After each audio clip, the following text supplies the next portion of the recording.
Sam Sydney. I'm an educational psychologist working in Somerset. I've been an EP for over 15 years, and I've got a real special interest in neurodiversity and particularly ADHD. I'm one of the ed psychs who works as part of the CYPNP team, which is the Children and Young People Neurodevelopmental team, which was the new multidisciplinary team set up in Somerset for assessment and diagnosis of children with ADHD and autism. I've been asked today to run through, do an overview on the assessment and diagnosis of ADHD in Somerset, and just some of the support available for children and families who are on the pathway or who've had a diagnosis of ADHD in Somerset. I've been asked to talk for around 20 minutes, and those of you that know me know that that's going to be a challenge because I do like to talk, so I will try and keep it as brief as I can. It will be recorded for the 20 minutes, and then there'll be the recording will stop and there will be a question and answer session afterwards. Okay, so let's see if I can move this on. Okay, if you give me a thumbs up just to say that I hope that you're now seeing a new slide, part 1, part 2. Yep, brilliant, wonderful. Okay, so what I was hoping to cover today is just in part 1, looking at ADHD, the features of how ADHD can present in the different subtypes, some of the differences that we see in the brain with ADHD that gives us some kind of insight into what we then see differences in some behaviours, some of the gender differences that we see, and whilst we absolutely don't like to generalise, there is some research now coming out around hormone differences, and as girls and boys get older, how ADHD evolves and how it can present differently in the different genders, and social pressures, the different social pressures on girls and boys and how that can impact. Some co-occurring conditions, and in part 2 I'll look at post-diagnostic support and have a question answer session. Okay. So ADHD is a medical diagnosis which is outlined in the DSM-5, and it can present in different ways. Now it's explained as ADHD primarily inattentive, and that's what historically was known as ADD, attention deficit without the hyperactivity element. There is also ADHD, which is primary hyperactive, and there is the combined type, which is the inattention, the hyperactivity, and the impulsivity. Okay, and we now refer to it much more around neurodiversity and neurodivergence, and much more look at strengths and differences as opposed to seeing it as a deficit. And it's just a much more sort of supportive model to look at ADHD from. Okay, so if we look at the primary inattentive first, so as I say, this was what was historically called ADD. And to get a diagnosis of ADHD primarily inattentive, and if we think about child and young people, obviously adults can go on and get diagnoses as well, but you'd need to have 6 out of the 9 descriptors, and some of those descriptors include things like being very distractible, failing to give close attention or listening, even without obvious distraction. So a lot of children obviously struggle to give that close attention if they're in a really noisy environment, but we're talking about even in a quiet environment, these children really struggle to attend to tasks, especially adult-led tasks. There is a lot of research when it's their own choice of task that actually they are able to attend more freely. They often have organisation, planning, memory difficulties, and struggle to follow instructions. And that's something called executive functioning type difficulties, which we will talk about later. They're often distracted by external stimuli. And again, as we'll talk about, as ADHD evolves, as children get older, this can become their internal thoughts as well. So it's not just external distractions, it is internal distractions as well. And also not just thoughts, things like sort of a discomfort, whether it be a pain or that they're hungry or they feel sick, and it just becomes all consuming and they just can't move on from it, and that can be incredibly distracting for them. And they're really forgetful in daily activities, things like chores and homework, and even if it's something that's just been mentioned, it just kind of feels like it just goes out of their head. And so that's kind of the picture of ADD. okay, or what historically was ADD, ADHD, primary inattentive. 6 out of the 9 descriptors. And what's really important is it needs to be out of sync with their developmental level. Okay, so that means sort of not in line with where they are developmentally, their age and stage. The other subtype is ADHD primarily hyperactive. Okay, and this is where they're fidgeting, can't sit still or remain seated. It often feels like they're driven by a motor, so that excess motor movement, always fidgeting, always sort of touching things. And they are often quite hyperactive and impulsive, so interrupt, struggle to wait their turn. They can act quite impulsively without consideration of consequences. And what's important when we think about ADHD is these aren't choice behaviors. It's just, and so often then it's associated with that shame afterwards, because they just do something and then think about it afterwards and kind of really regret what they've done because it wasn't something that they intended to do. And we often see some risk-taking behavior with this. Yeah. And then there's combined type, and that is where you've got the inattention and you've got the hyperactive and impulsivity. And 6 or more symptoms of the inattention and 6 or more symptoms of the hyperactivity and impulsivity. And what we know is that as children and young people get older and get into adolescence, is that some of those symptoms aren't quite as visible. In the NICE guidelines, it very much talks about actually that for some children, we see the inattention remaining, but some of that hyperactivity and inattention may lessen. And so it's that acknowledgement that actually symptoms may well evolve as a child gets older. Symptoms must be across 2 or more settings. So ADHD is something called a pervasive condition. So it occurs in lots of different settings. So not just at school or not just at home. So we would see it in a number of different settings, and it needs to be evident in a child's early history, so before the age of 12.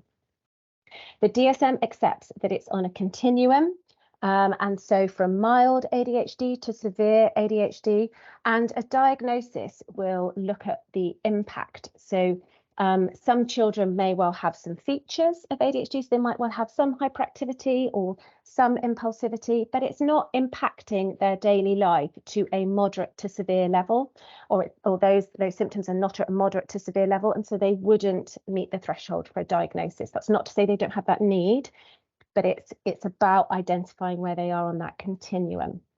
And the symptoms must interfere. So we're looking at what it's like, how it interferes with their schoolwork, how it interferes with their social interaction, how it interferes with their emotional regulation and friendships. And actually in the DSM, emotional dysregulation isn't currently a symptom, but through the CYPMP, the Children and Young People Neurodevelopmental Service, emotional dysregulation, sensory processing, etc., is very much explored as part of the holistic assessment for children and young people with ADHD. So how is it assessed and diagnosed in Somerset? The diagnostic pathway for children age 6 and above, we don't assess children under 5 and below. That is because, as I say, it needs to be out of line, out of sync with their age and stage, their developmental level. And as we know, a lot of preschoolers can be really fidgety, can be quite hyperactive and impulsive. And so what we need to see is that as they get older and all of the supports are put in place, that they still have these difficulties to a moderate to severe level. So that's why children aren't accepted that are below that age. Turn it off. The new neurodevelopmental pathway in Somerset was established because, as I say, NICE guidelines said it needed to be a multidisciplinary assessment, so hence the CYP-NP was established, and that contains CAMS, speech and language, occupational therapy, it has educational psychology, and so it's a real multidisciplinary team. The East Mendip service is currently a separate service, but they are looking to bring the 2 services together. To access a place on the pathway, to get to be referred onto the pathway, there is something called a next steps form. And this is on the local offer website, of which I put the link below. But also if you Google local offer Somerset, the website will come up. And if your child is in school, then you can go to your school Senko and they have access to the next steps forms there as well. And the next step form is a comprehensive form that goes through developmental history and goes through all the different areas. So attention and concentration skills, goes through hyperactivity, it goes through impulsivity, it goes through sleep, it goes through friendships, it goes through emotional regulation, it goes through sensory, it goes through executive function, it goes through everything. So what it does is the parents fill it in and the school fills it in and any other setting can fill it in. So if they spend a lot of time either at two separate parents' houses or grandparents or carers, then they are very, very welcome to fill it in as well. And so it gives a really holistic picture because, as I say, what they're looking for then is when that referral form comes in, the team who triage will look at whether the differences occur across different settings. If it doesn't appear that they occur over different settings, it's not that they'll say, no, we don't think this is and send it back. They may ask for more information. So if it looks like the child's doing really, really well at school, but is really struggling at home, they might write to the school and say, okay, well, what systems have you got in place that is enabling this child to attend particularly well? So it then just gives them more information that actually, even though they're doing quite well in school, they might have really established comprehensive systems in place that are enabling this child to do really well as far as their attention concentration goes and their progress goes in school. Or if they're doing really, really well at home, but the difficulties occur in school, it might be again that that there's things that are going on at home that enable the child to these differences don't become as apparent. Okay, so it's not that they'll necessarily send it back, it's that they'll want to know more. The reason that they want to see it pervasive over different situations is that other conditions or other co-occurring conditions can present very similarly to ADHD. So if a child has significant learning needs in school, actually what we would then see is probably a child that's quite disengaged in lessons or is really struggling to attend to the work, really struggling with friendships, or if a child has experienced some early trauma, etc. What we know is, and it's not that it can be one or the other, we also know that children who've experienced early trauma may well be neurodiverse as well, but it may be that the team want to look a little bit more into that because obviously a child who's experienced some of that early trauma can appear really dysregulated and actually quite hypervigilant, that can look like impulsivity and look like poor attention concentration. So they just want all of that information, okay? So the assessment includes home information, it includes developmental history. They look at clinic observations, so the child and young person will come in with their family and meet with the team, and they will be observed in clinic, sort of maybe doing some play-based assessments. So if an older adolescent, they would have a conversation and really explore from their point of view how they feel they're getting on. A rating scale is completed. That may well be the Connors or it may well be the SNAP 4. Which is available online. So again, if you're a parent and you just want to have a little look and explore, the SNAP 4 is free and it's online, so you can fill that in and just see where you feel your child's needs and differences lie and whether they're at that moderate to severe level. And school information. As I say, they'll really want to see how they're doing in school and what things have been put in place for the child. So we do have a query line that's been set up by the Children and Young People Assessment Service, which is really helpful. That's set up on a Wednesday and Thursday morning. Parents, teachers, anyone can phone up this line on a Wednesday and Thursday morning and can find out if their child has been accepted, if their referral's been accepted, and where they are on the waiting list as well. So any of those pre-assessment questions they can answer on that line. So that's a really helpful line to call. We also, the EP service, have an email, which again, all parents, carers, school staff, anyone can email in and ask a question either about the availability of support for children and young people in school, or filling in the next steps form, or just any query at all. We are there to help. Okay, so again, I've put that email in on the slide. And there's the local offer website as well. So when a child or young person is assessed for ADHD, we know that ADHD rarely occurs by itself. It often co-occurs with other conditions and other differences that we might see in the child's learning or social development, or in their emotional regulation. And we'll look at some of the brain differences that on the next slide, which really help us to kind of understand why that is. But often ADHD can occur with some learning needs. And as I say, we'll talk about things like executive functioning later as to why that might be. We know that it often occurs, especially as a child and young person gets older, with anxiety and depression.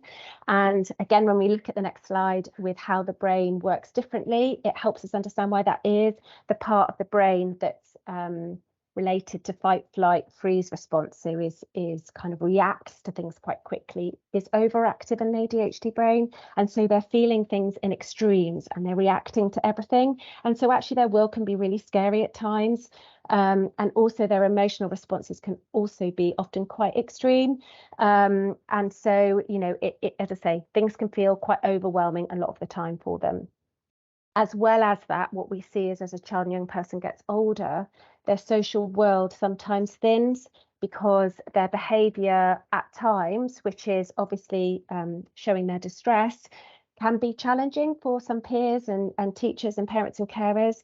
And so at a time where they are feeling increasingly overwhelmed, they are presenting in a way that can be really challenging for those around them, and especially peers. And so we talk about something called social thinning. So, and that's something which is why we're going into schools and raising awareness and doing lots of training, etc., to kind of raise that awareness, so that actually at the time when they need that support, that we're putting as much support as we possibly can in for them, and trying to facilitate those sort of peer friendships and social structures as much as possible for them, so that we can really support them as far as that kind of anxiety and extreme emotional responses goes. We know that ADHD can lead to sleep problems. We also know that the medication that is given for ADHD can also link in with sleep problems, so it can become a really complex picture.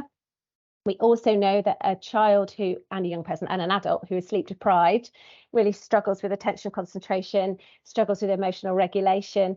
And so, as I say, it can become really sort of chicken and egg type scenario. So often children who are having some treatment for their ADHD and are struggling with their sleep may well get some support for their sleep as well. And I know that children who have just received a diagnosis, and I'll talk about that a little bit later with the post-diagnostic team, the family are offered some training and support now to sort of learn a little bit more about ADHD and how to support it. And one of the big factors in there is sleep, and trying to establish a really effective sleep routine.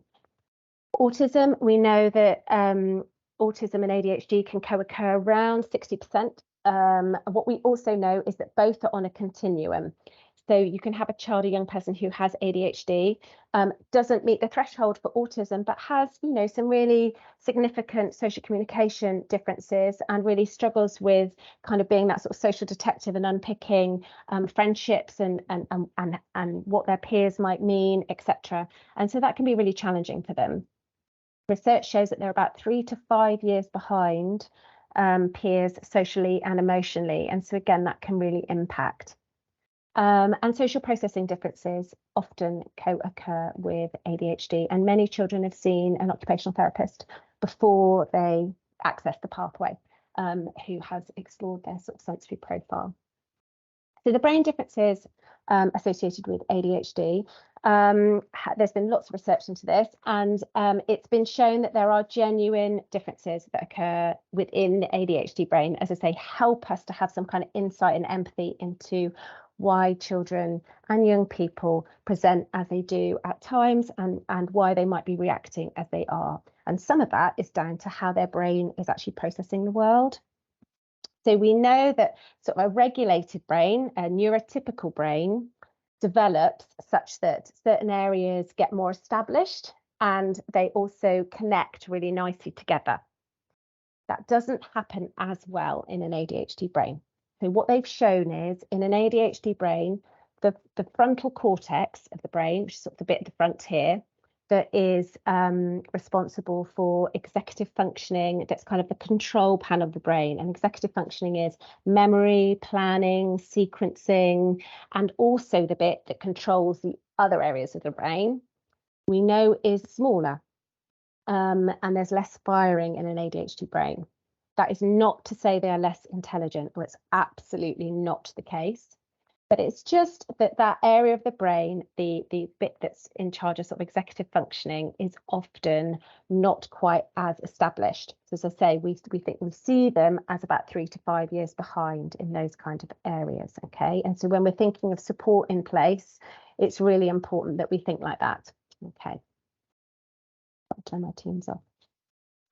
As well as the frontal area of the brain, with it being less firing, we know that there is more firing in the amygdala, which is the emotion part of the brain, the fight, flight, freeze area of the brain. And that's the part of the brain that reacts very quickly if something that was impacting us, our safety, or something we needed to react really quickly to was happening. Okay. And what we see as a child is really young is that that area reacts really quickly, okay? But as a child and young person grows up, the amygdala of the brain is more able to wait before it reacts. And that's because the brain becomes much better linked. So the frontal cortex becomes much better linked with the amygdala. With the ADHD brain, that doesn't happen as well. So you've got an overfiring amygdala, you've got a child and young person that's reacting to everything. You've got less firing in the frontal cortex. And what we know is that there's less connections between the two, okay? That's not to say that can't be established. So with lots of lovely work with them, modeling, emotion coaching, support at the right level for them, those connections can be established, okay? But it just helps us to give some insight into why often you see a child and young person with ADHD reacting really quickly and then going, oh, I didn't mean to do that. And then that's often associated with that shame response, okay? And also why language of choice often doesn't work with children and young people with ADHD, because they often didn't consciously choose to do it. It was their brain reacted really quickly, and then they kind of that sort of area of choice then clicked in, okay? And it's not to say that we shouldn't put boundaries in place. It's not to say that we absolutely shouldn't coach them and teach them to put that pause button in place, but it's just working alongside them. Because what we do know is with that kind of excessive discipline response, it doesn't support them next time. So they're not going to still click in and go, hang on, I got incredibly told off for that last time, so I'm not going to do it again. We really need that supportive coaching approach to kind of work alongside them to really support their brain. We also know that there's less dopamine in the brain and noradrenaline, etc. And we know that a lot of the medications that are given for ADHD help with those sort of neurotransmitters. Dopamine is responsible for supporting emotional responses. It's about anticipation and delayed gratification. And we also know that exercise increases levels of dopamine in the brain. And so actually when you're seeing a child fidgeting, etc., and moving, again, it's not necessarily a conscious thing. It's them trying to regulate their brain. They did IQ assessments on children who needed to move. And they had a group that they made to sit still, and they had a group that they allowed to move. And the children and young people that were allowed to move scored much higher because their brain was regulated.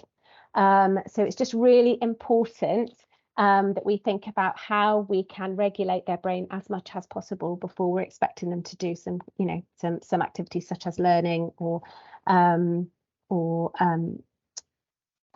things that we expect them to do at school. So the executive function skills, we know that there are 11 sub-skills of executive functioning, okay? And here they are here. So this is the bit that a child and young person with ADHD can often really struggle with, okay? And that's that response inhibition, working memories, that's being able to hold things in their brain and kind of work with it.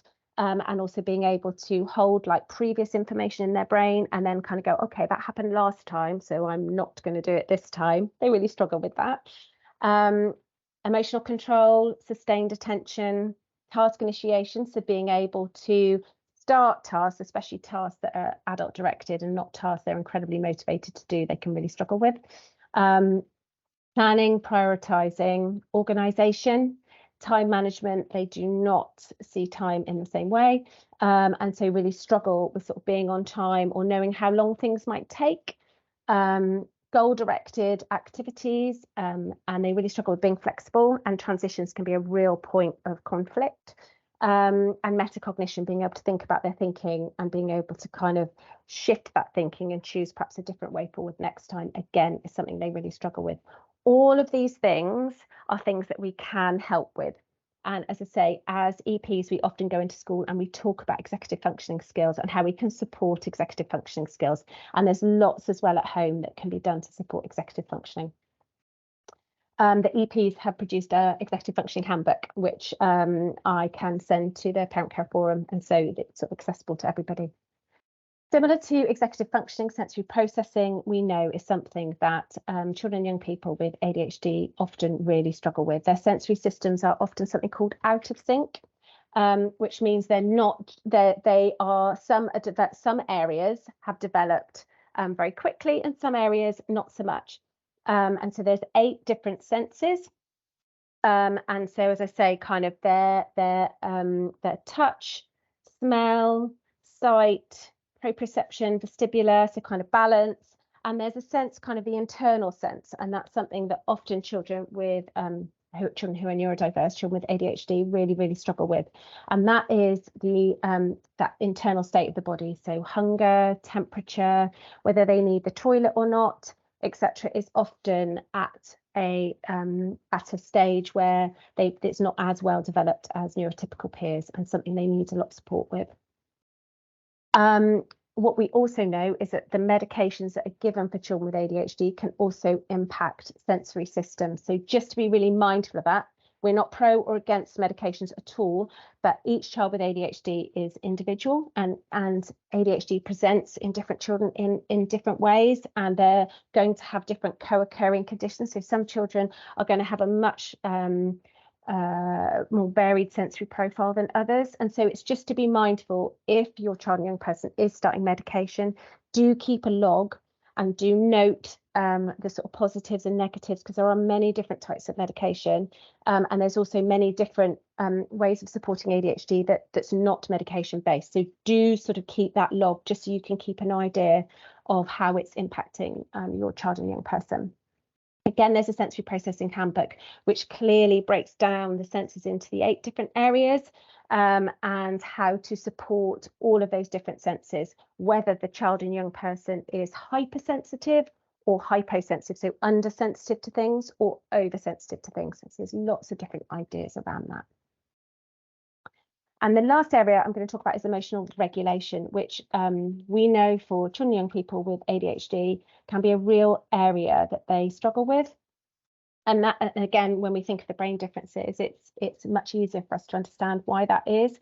But also what we've got as a child and young person with many more triggers that are coming in all the time, and a brain that's not as regulated to manage those triggers, which is really tricky. And as I say, at that time, potentially the support system around them is thinning.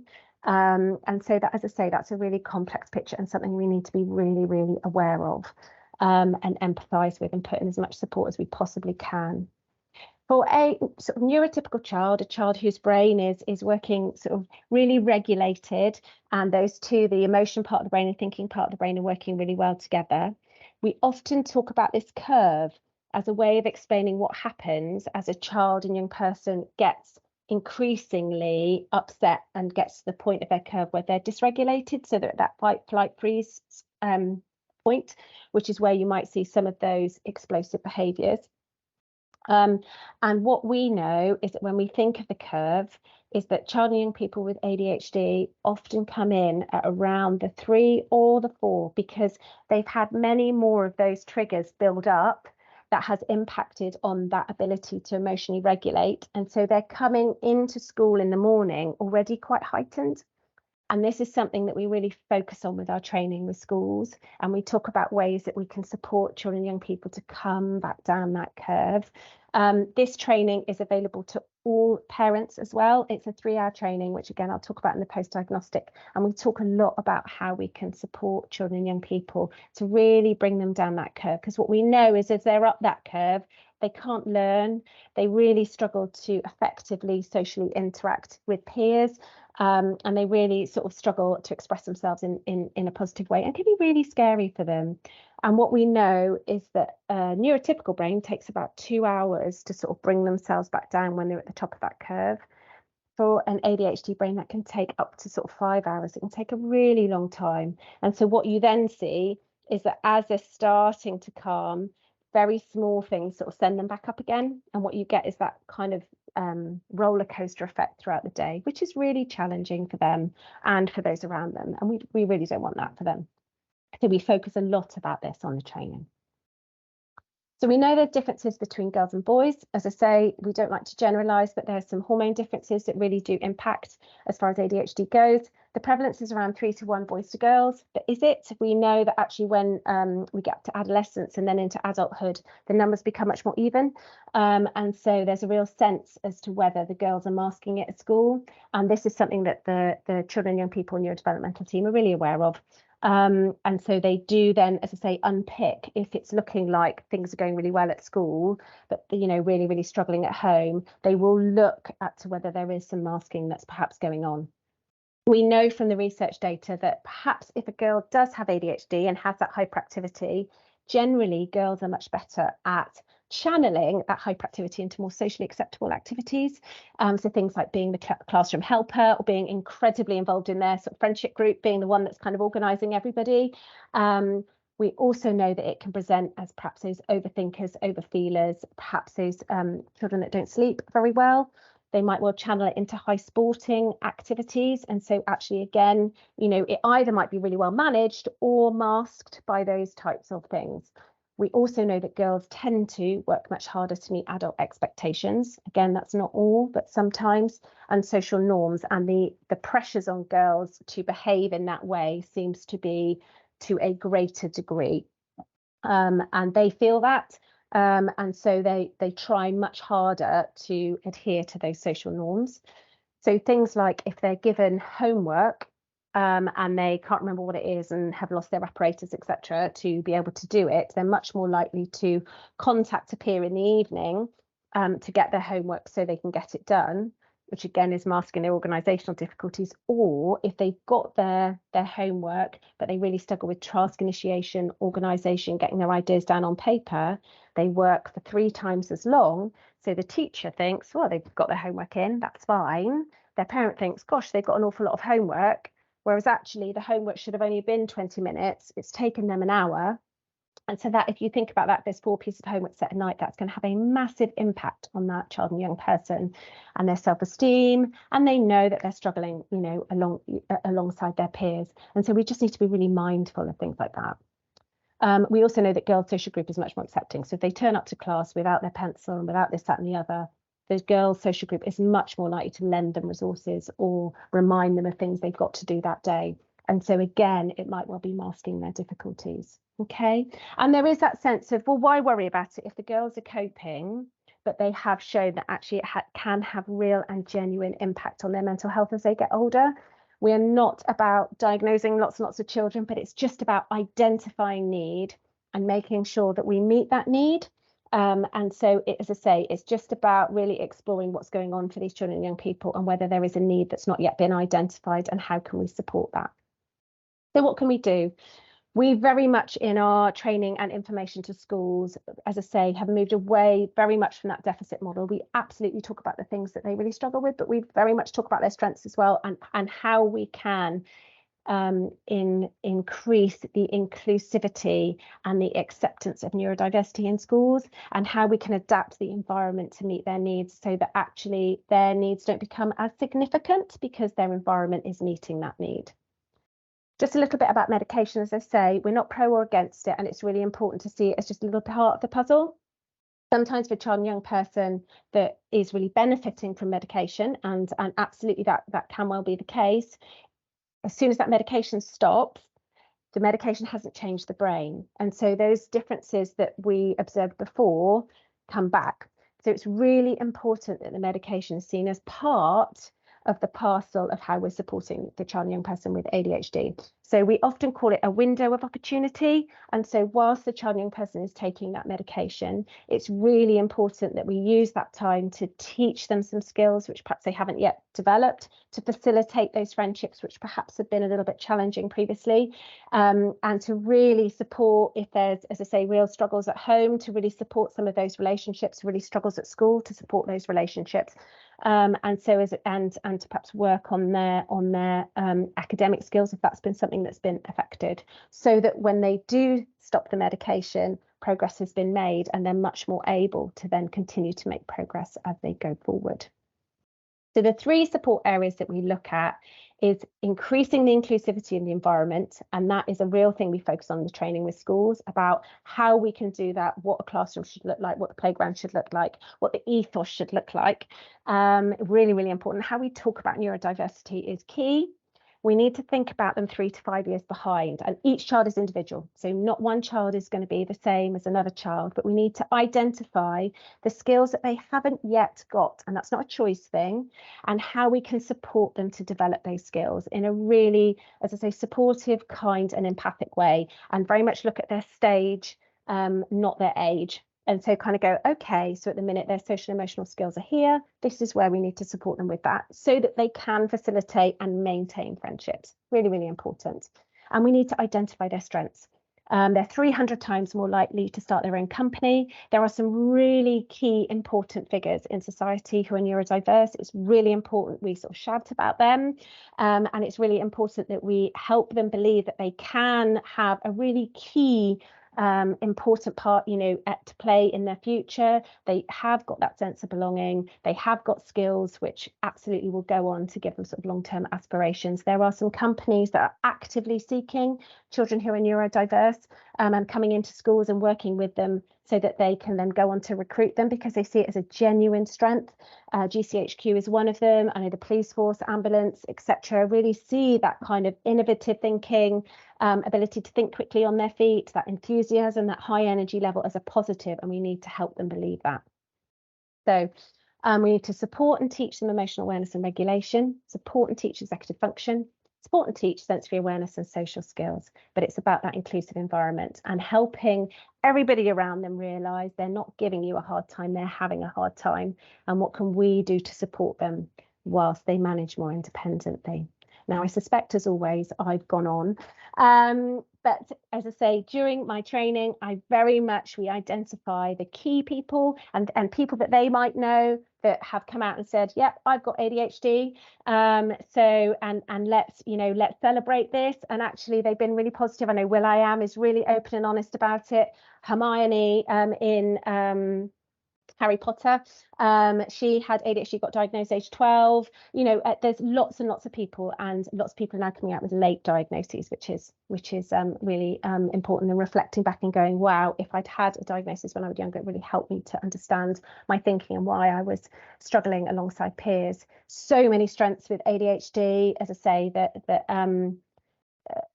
the workplace is really starting to identify. Okay.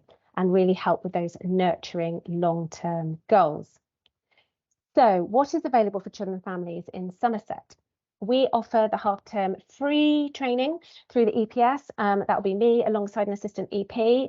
It's 3 hours. It's for schools, parents, carers, FIS workers, school nurses have attended, PFSAs have attended, everyone's attended, and we're doing that half-termly now. So please, if you fancy coming, please do come along. Go to your school Senko, and he can sign you up. They've got the sign-up sheets, or you can email the ADHD ASC email that I put earlier in the presentation, which will come out to you, and my assistant EPs will sign you up then, which day that you would like. That's absolutely fine. Also, if you get a diagnosis through the Children and Young People neurodevelopmental team now, they offer training for families that is 3 lots of 3-hour training, and that covers all sorts of things like sleep, medication, emotional dysregulation. They've got an OT working there, they've got a clinical psychologist, etc. So their training is also offered to parents and families and carers, advice and support from the NHS ADHD team regarding medication and sleep as required. There is a PDF which we have designed as an EP service about what schools can and should be offering children who have a diagnosis of ADHD. And I would say that's children who present with some of the differences, because what we've done is we divided it up into the different areas. So a child doesn't have to have a diagnosis, they just have to have these needs identified. And actually there's lots of lovely ideas about how those needs can then be met. There's also the Somerset Graduated Response Tool. Both of these are on the local offer website, which schools should be using to meet children's needs. PFSA and FIS for families, because actually supporting a child and young person who is neurodiverse, it needs sort of super parenting, and so and I say that's actually in NICE guidelines as well. They really acknowledge that it needs kind of 3 times the level of parenting, and so sometimes that PFSA and FIS support is really helpful. Emotion coaching is a really useful training to go on as well. ELSA support within schools, the sensory handbook, which I've talked about, which is also on the local offer, and the Parent Carer Forum are a fantastic organisation, which you obviously all know about because you've logged on today, but they have meetings and support groups and training and resources that you can borrow as far as ADHD and neurodiversity goes. So absolutely use them, because they are just fantastic. As predicted, I talked for far too long, so I'm going to stop now and answer questions.